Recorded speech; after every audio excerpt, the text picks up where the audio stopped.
kutembea nao.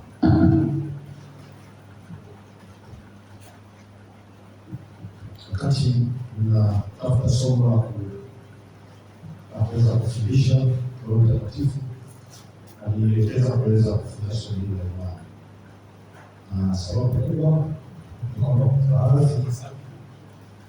baadhi yetu hatunaamini. Bwana Yesu asifiwe sana. Mungu anataka kuaminiwa kwa moyo wako wote. Ikiwa kuna namna fulani za uaminifu mbele za Bwana zimepungua, huwezi kumvuta, kwa sababu yeye anataka uweze kumwamini.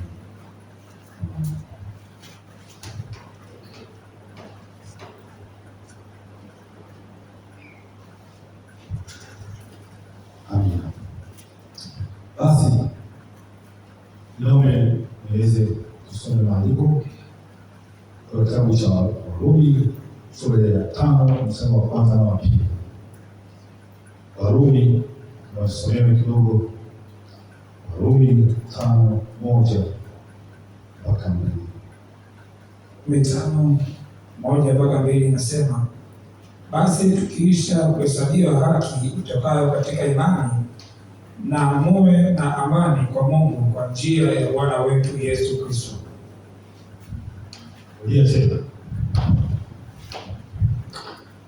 Basi tukiisha kuhesabiwa haki itokayo katika imani, na muwe na amani kwa Mungu kwa njia ya Bwana wetu Yesu Kristo.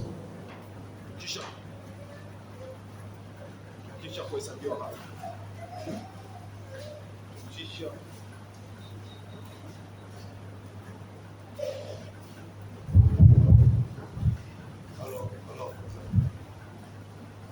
Kisha kuhesabiwa haki kwa imani. Kumbe tunahesabiwa haki kwa imani. Ujumbe wetu wa leo unahusu imani. Imani ni nguvu ya kunaweza kuunganisha na Mungu wake. Imani ni nguvu inaweza kuunganisha na Mungu wake.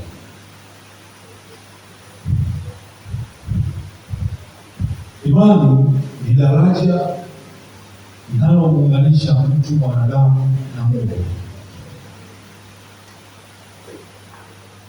Njia pekee inaweza kuunganisha mwanadamu na Mungu ni imani. Ikiunganisha kati ya Mungu na mwanadamu, ili mwanadamu aweze kumwona Mungu, lazima awe na imani. Daraja lile linalosema imani. Pasipo imani mtu hawezi kuungana na Mungu. Tunaungana na Mungu kupitia imani. Tunaposema tuombe ili uweze kukaa kwenye maombi, lazima uamini kwamba Mungu anasikia. Ukienda kwenye maombi unaomba tu, katika hatua maombi utakuwa makavu, utachoka.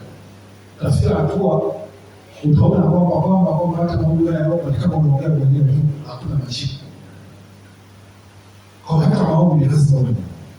Katika safari ya wokovu lazima mtu aamini kwamba Yesu ndiye anaokoa, ni mwokozi wa ulimwengu.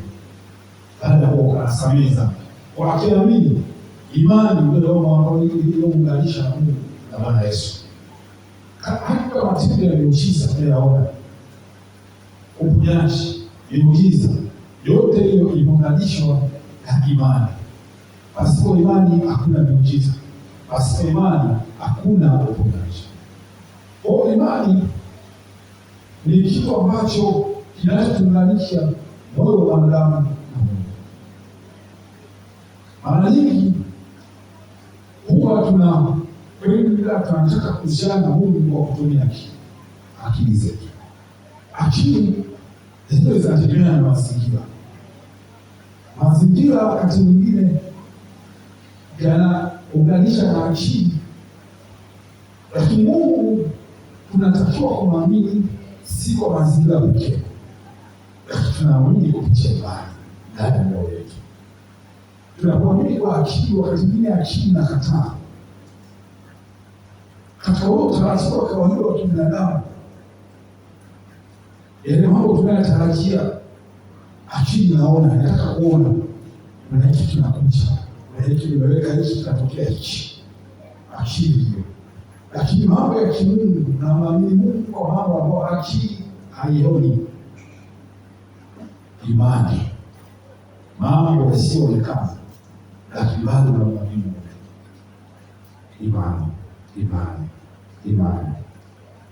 Imani ndiyo msingi katika kila jambo tunalotenda. Katika maombi yetu, imani. Katika kutaka kwenda kuombea wagonjwa, lazima muamini Mungu atenda. Hata kama useme amen, Mungu atenda, hata kama utaona matokeo yake. Kwa imani ndiyo msingi. Sasa hivi tunaishi maisha matakatifu kwa sababu tunaamini kwa baada ya hapo utakuwa na uzima wa milele. Pasipo imani hakuna ukamilifu, hakuna wokovu. Basi neno la Mungu linasema katika kitabu cha Waebrania 11:6, pasipo imani haiwezekani kumpendeza Mungu. Kwa sababu yeye anayemwamini, anayemwendea Mungu lazima aamini kwamba Mungu yupo. Na ya kwamba wapata wako wale wanaomwendea. Kwa lazima waamini kwenda kumtafuta Mungu. Lakini naamini kwamba Mungu yupo, na ya kwamba Mungu hataniacha. Ipo siku Mungu atanipa. Iko siku Mungu atanionekania. Ipo siku. Na huyo kabisa Mungu yupo na anaona. Bwana Yesu asifiwe sana. Imani ikawa tunavyoona umeme unaowaka huko. Bwana Yesu asifiwe sana. Tuna switch kule, alafu tuna taa inawaka. Lakini katikati tuna nyaya inaunganisha ile switch. Hapo ndio chanzo cha umeme unapotoka, lakini pia mpaka kule taa iliyoko hapo. Kwa hiyo imani ni sawa sana hizi nyaya, njia inayopita. Bila hizi nyaya kutoka kule huku hakuna. Na ndipo ambapo sasa pasipo imani haiwezekani kabisa kuungana na Mungu. Pasipo imani. Ni sawa sana mtandao wa simu. Tuna simu ndani nzuri kabisa ambayo unaiamini, lakini haina mtandao. Haina network, hata Vodacom, mtandao wa Airtel, na mtandao mbalimbali. Kwa hiyo usipokuwa nao huu, pamoja na kuwa na simu hizo, hata kama mtu atakutumia katika ile simu ambayo umeizima, bila umeizima au una shida ile yote, bado huwezi kupata taarifa. Na ndivyo bila imani haiwezekani kabisa kumpendeza Mungu. Biblia inasema haiwezekani. Kwa sababu utakuwa unamwamini, unaomba kwa mtu sio mwamini. Mungu anatembea kwa imani. Wakati Bwana anazungumza Bwana kwa nini somo hili, akasema miongoni mwetu kuna watu hatuamini tunapostahili kuaminiwa. Kwa hivyo anatamani kutembea, ila kwa sababu imani yetu ni ndogo, tunashinda kuyapata yale ambayo anatarajia tuyapate. Baada ya somo hili moyo wako utafunguka na kuanza kumwamini. Basi imani ni kuwa na hakika na mambo yatarajiwayo, ni bayana na mambo yasiyoonekana. Ni mambo yatarajiwayo, ni mambo ambayo unayatarajia, lakini yale mambo nyuma yake hayaonekani kwa macho ya imani, lakini yanaonekana kwa macho ya roho, kwa sababu unamwamini Mungu. Soma katika Waebrania 11:1, ndivyo neno linalosema. Imani ni kuwa na hakika ya mambo yatarajiwayo, ni bayana ya mambo yasiyoonekana. Kitabu cha Waebrania sura ya 11 ndicho kinachoeleza habari ya imani. Imeeleza matendo makuu ya watu mbalimbali, watumishi wa Mungu waliotembea katika imani. Ikawa kama kielezo na sisi pia. Ukienda katika sura ya 12 ya Waebrania inasema, basi ikiwa tumezunguka na bunge kuu namna hii la mashahidi, hatuna sababu, hatuna kisingizio. Maisha tunayoishi, wengine wanaishi, lakini waliamua kuchagua Mungu na kumpenda. Kwa hiyo imani ndio kila kitu. Tunaposikia tunaliamini, alafu tunatenda. mambo matatu katika imani. Cha kwanza unasikia. Imani chanzo chake ni kusikia neno la Kristo. Katika Waebrania Warumi 10:17. Basi imani chanzo chake ni kuja kwa kusikia neno la Kristo. Unasikia neno la Kristo, unaliamini ile neno, halafu unalitendea kazi. Imani ndiyo inakuwa imekamilika katika muunganiko wake. Bwana Yesu asifiwe sana. Nenda kwa haraka kwa sababu ya muda hauruhusu kabisa. Tukaangalie nguvu ya imani katika kuunganisha mtu. Nguvu ya imani katika kuunganisha mtu. Nguvu ya imani. Waebrania 11:6 nasema pasipo imani haiwezekani kumpendeza Mungu. Wale wanaoamini, wanaomwendea Mungu na kusema kwamba Mungu ni wao, lazima waamini kwamba Mungu yupo na ya kwamba hutoa thawabu kwa wale wanaomtafuta. Ikifika hatua umekata tamaa, tuliacha kumwamini Mungu. Ikifika hatua umechoka na viwango fulani vimeshuka, kiwa kabisa hakika kwamba muunganiko wako na yeye haupo. Bwana Yesu asifiwe sana. Imani inaanzisha uhusiano mpya. Usoma katika Warumi 4:3. Biblia inasema Warumi 4:3. Wasoma kwa haraka. Warumi 4:3 inasema, maana maandiko yasemaje? Ibrahimu alimwamini Mungu akahesabiwa kwake kuwa haki. Ibrahimu alimwamini Mungu ikahesabiwa kwake kuwa haki. Hata katika hali ya kawaida tu, katika maisha yetu ya kawaida, kwa mtu ambaye bado hajaokoka, kabla hajaokoka ulikuwa ni mtenda dhambi, ulikuwa ni mgeni mbele za Mungu. Kwa hiyo unapoamini unakuwa ni mlango wa uhusiano wako na Mungu. Kwa imani yako unapoanza kumwamini Mungu, anaanza kuingia ndani yake. Na katika ile Yohana 1:12 bali wote waliompokea aliwapa uwezo wa kufanyika watoto, ndio hao waliamini jina lake. Kwa hiyo sasa kuamini unatupa utambulisho mpya. Tunatoka katika kuwa wana wa hukumu na kuwa wana wa Mungu. Wale wanaoamini jina. Imani. Pasipo imani haiwezekani kumpendeza Mungu. Bwana Yesu asifiwe sana. Lakini pia imani inaleta neema na wokovu. Neema. Waefeso 2:8-9. Tusome kwa haraka. Efeso 2:8-9. Efeso 2:8-9 nasema, kwa maana mmeokolewa kwa neema kwa njia ya imani, ambayo hiyo haikutokana na nafsi zenu, ni kipawa cha Mungu, wala si kwa matendo, mtu awaye yeyote asije akajisifu. Kwa imani ni sehemu, ni njia ya kupokea neema. Hakuna mtu yoyote ambaye amepata wokovu kwa matendo yake. Ni kwa kupitia kumwamini Yesu Kristo ndio tunaanza kupokea neema. Tunapokea msamaha wa dhambi. Tunapata tarajio la uzima milele. Ni kwa sababu ya imani.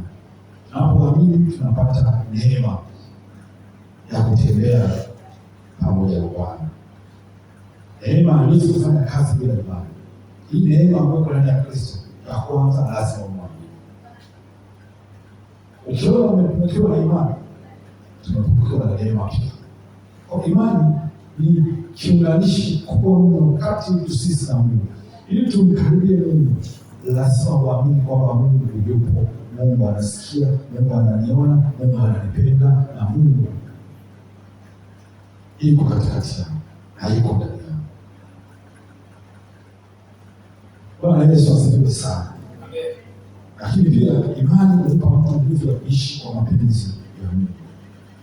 Imani inampa mtu nguvu ya kuishi kwa mapenzi ya Mungu. Habakuki 2:4 anasema mwenye haki yangu, mwenye haki ataishi kwa imani yake. Habakuki 2:4 ukianza mstari wa kwanza anaanza habari ya njozi hiyo, isubiri tena huyo upesi, ingoje hata kama imechelewa, ina wakati ujao, ipo. Mwenye haki yangu ataishi kwa haki yake. Imani inatupa nguvu ya kuishi kwa mapenzi ya Mungu.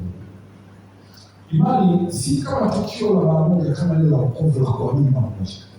Wakati wa wokovu tunaamini mara moja, tunapokea wokovu.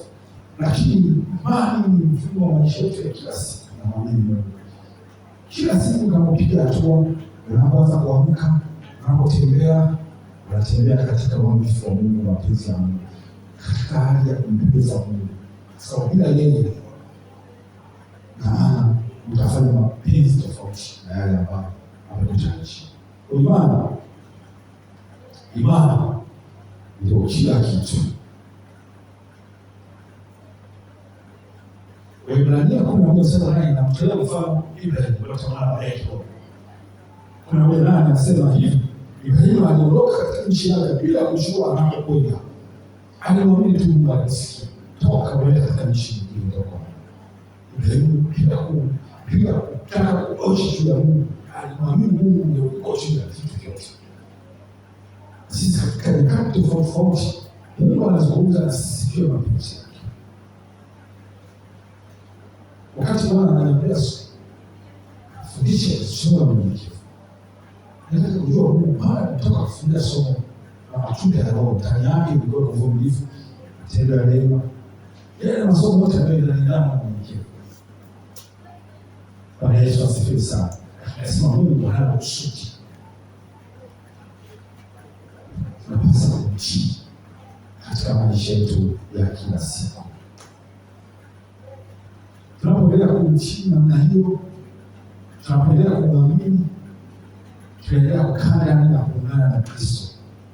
Katika hatua tunasema si mimi, basi ni Kristo aliye ndani yangu katika mwili. Sura ya Galatia ile 2:20, utaona si mimi tena ninaishi, bali ni Kristo ndani yangu, na uzima ninaoishi sasa katika mwili ni kwa imani ya Mwana wa Mungu. Kwa imani inampa mtu kufanya mambo yasiyowezekana kwa macho ya kibinadamu. Imani inampa mtu kuvumilia hata pale ambapo anakutana na magumu. Imani inamfanya mtu asichoke kwa sababu anamwamini Mungu mwenye uwezo wote, mwenye nguvu zote. Ilipokuwa inapitia wanaanga ambao wamekwenda katika wale wa Marekani 4 walienda katika ile mwezi baada ya miaka kadhaa karibu 50. Walipokuwa angani, nikawa naona kule dunia jinsi ilivyo, mwezi na vitu vingine. Nikamwambia Mungu, unatendea kutisha. Mungu ndio uliumba hiki. Ukiangalia kule anga, dunia iko hivi, na mambo ya kule ulimwengu bila shikamu, wewe unatisha. Kwa hiyo kama hivi kushukuru Mungu kwa matendo. Mimi naangalia hisia katika sura ya kawaida. Na naangalia hili lakini naendelea kumtukuza Mungu ndani yangu. Hakika Mungu uliumba nchi. Tazama kile pale kilivyo. Kuongea naye ndoto. Nchi hakika wewe Mungu unashangaza. Bwana Yesu asifiwe. Katika maisha yetu ya kila siku. Maisha ya kila siku tutembelee Bwana. Kwa sababu katika mwenendo wetu basi kwa imani hatuwezi kumpendeza Mungu. Tuangalie basi mfano kwa haraka kwa sababu ya muda ili tuweze kuingia kwenye maombi. Mfano ya watu walio wanaishi na Mungu kupitia imani. Ya kwanza ni Ibrahim, ambaye tumemuona kuanzia Mwanzo 15 mstari wa 6 akasema, naye alimwamini Bwana naye akamhesabia jambo hilo kuwa haki. Kumbuka Ibrahim alikuwa na mtoto. Ukisoma katika Waebrania 11, wakati Mungu anamwambia Ibrahim toka katika nchi mpaka uende katika nchi mpaka uende. Wakati huo Ibrahim akiwa na miaka 75 hana mtoto. Tumeenda mpaka ile Mwanzo 15 ukianzia Mwanzo mpaka 1.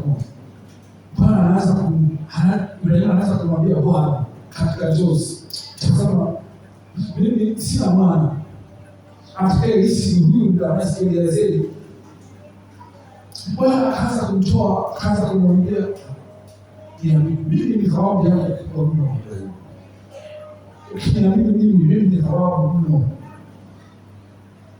Akaanza kumkumbusha, akamtoa mpaka nje, akamuonesha tazama ndoto za mbingu zilivyo. Sihesabu tuone, ndipo uzao wako kama utaweza. Alijua hawezi, kama utaweza sihesabu nyota za mbinguni. Akampa uwezo wa kuangalia nyota zote, akamwambia angalia mchanga wa ndivyo utakapokuwa uzao wako. Akamwambia maana wako atatoka katika viuno vyako.